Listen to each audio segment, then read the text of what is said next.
কি হচ্ছে এখানে? আচ্ছা, চেঁচামেচি কিসের? ওর হাত ধরেছো কেন? তুমি জানো উনি কে?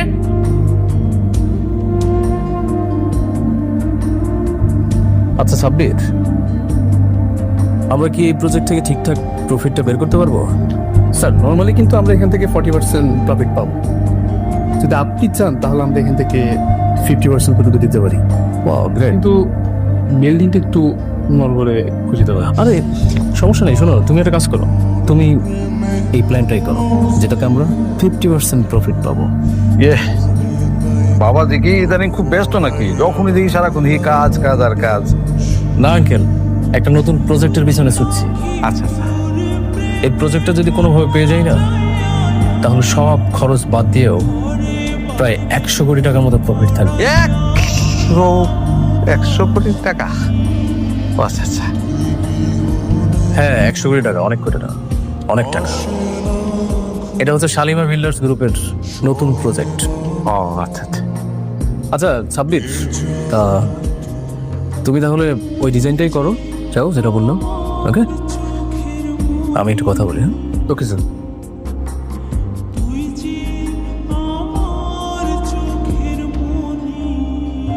আসি স্যার, আসসালামু আলাইকুম। ওয়ালাইকুম আসসালাম।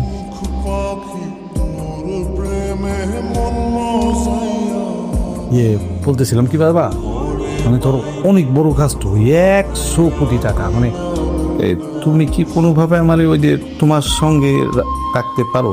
না মানে ওই যে ধরো তোমার ছোটোখাটো কাজগুলি করলাম, মানে যেহেতু অনেক বড় কাজ।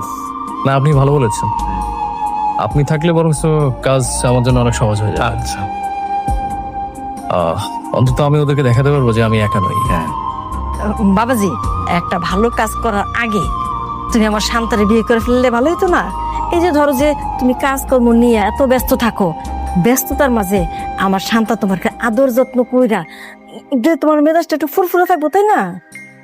আপনারা না শুধু সবসময় বিয়ে বিয়ে করেন, আমি একটা জিনিস কিছুই বুঝি না। এখানে দেখতে পাচ্ছেন না আপনি একটা কত বড় প্রজেক্ট সম্পর্কে আলোচনা হচ্ছে, সেখানে আপনি বিয়েটা ঢুকে গেলেন। বিয়ে তো হবে, ধৈর্য ধরেন। আব্বা, ওই লোকে ঠিকই কইছে, এই কার্ডের ভিতরে 1000 কোটি টাকা আছে। বাবা রে বাবা, 1000 কোটি টাকা? মা গো মা, 1000 কোটি টাকা তো অনেক টাকা। মেলা টাকা মানে আমগো এই পুরা ঘরটার সমান হবো। আমরা একদিনে গুণা শেষ করতে পারবো এতগুলান টাকা। বাবা রে বাবা, কিন্তু মা তোর এত টাকা কে দিল? সেইটাই তো বুঝতেছি না, সেটা জানানোর লিগে অফিসে যাইতে হবে। আমি ভাবতেছি কালকে গিয়ে জানি। না না, তুই কোথাও যাইতে পারবি না। ওইসব টাকা পয়সা নিয়ে তোর বড় লোক হওয়ার দরকার নাই। তুই আমাকে মাইয়া আমাকে কাছে থাকবি। কেন মিথ্যা কইতাছ আম্মা? তোমার চোখ মুখ দেখলে কিন্তু সব বোঝা যাইতাছে। আমি ঠিকই বুঝতে পারছি, তোমরা আমার জন্ম দাও নাই, কুড়াইয়া পাইছো, তাই না আম্মা? বাদ দে না মা, থাক, এগুলো এখন বাদ দে। ঠিক আছে, তুই যখন অফিসে যাইতে চাইতেছস যা, আমি এটা নিয়ে কোনো চিন্তা করি না। আমি জানি তুই আমাকে সাইডে কোনোদিন যাবি না, এইটা নিয়ে কোনো চিন্তা নাই। কিন্তু আমার চিন্তা আছে, যার অনেক টাকা হয়ে যায়, কোটিপতি হয়ে যায়, তারা পিছের কথা সব ভুলে যায়, খারাপ হয়ে যায়। আম্মা, তুমি এগুলা কি কইতাছো?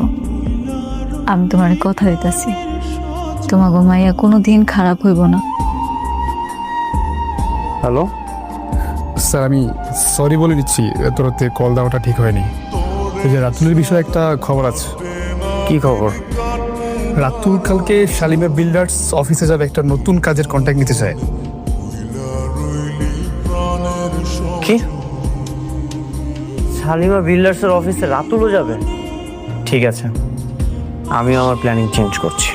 দেখ একটু ভেবে চিন্তা করো, এখানে কিন্তু অনেক টাকার প্রজেক্ট।